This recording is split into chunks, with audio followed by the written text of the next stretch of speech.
Scientists tell us that the world began with a cosmic explosion. A poet tells us it'll end with a whimper.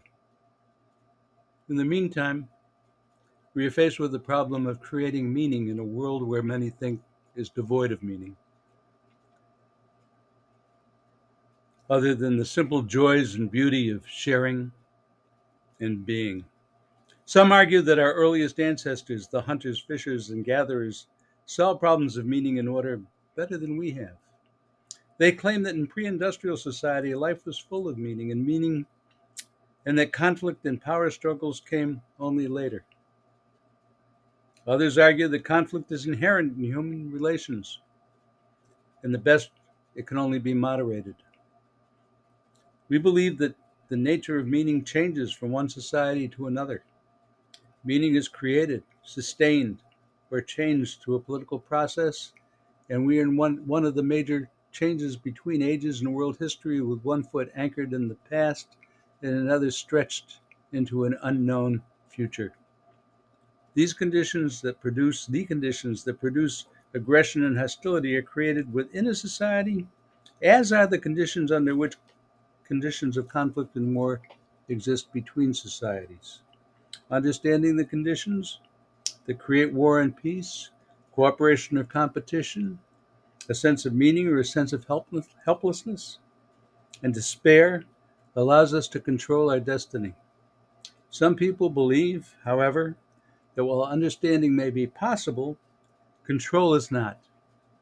Since these issues are debatable, individuals should attempt to develop their own answers by examining the various types of societies and political systems throughout history. The orientations to the field of political sociology are varied and the stakes are high.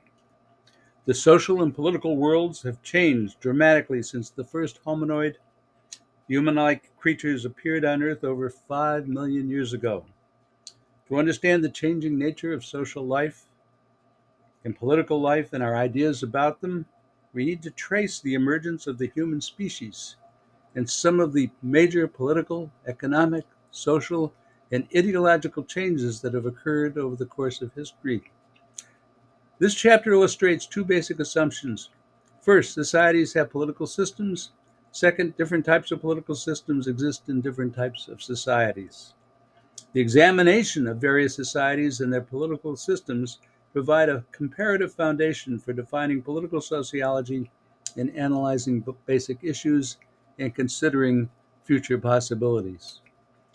This kaleidoscopic view of the emergence of increasingly complex structural arrangements is endlessly fascinating.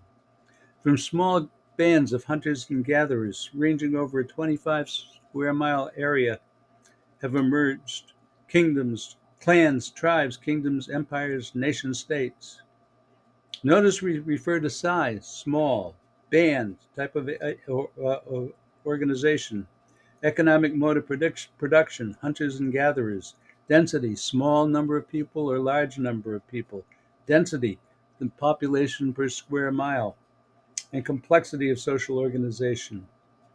Each of the types of social societies mentioned has a particular mode of production.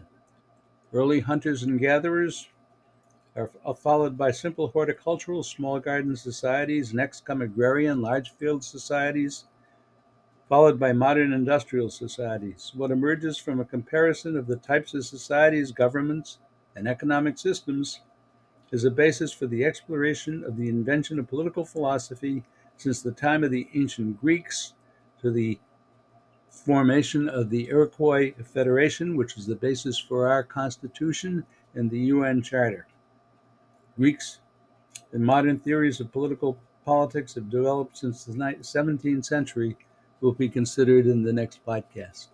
Thank you.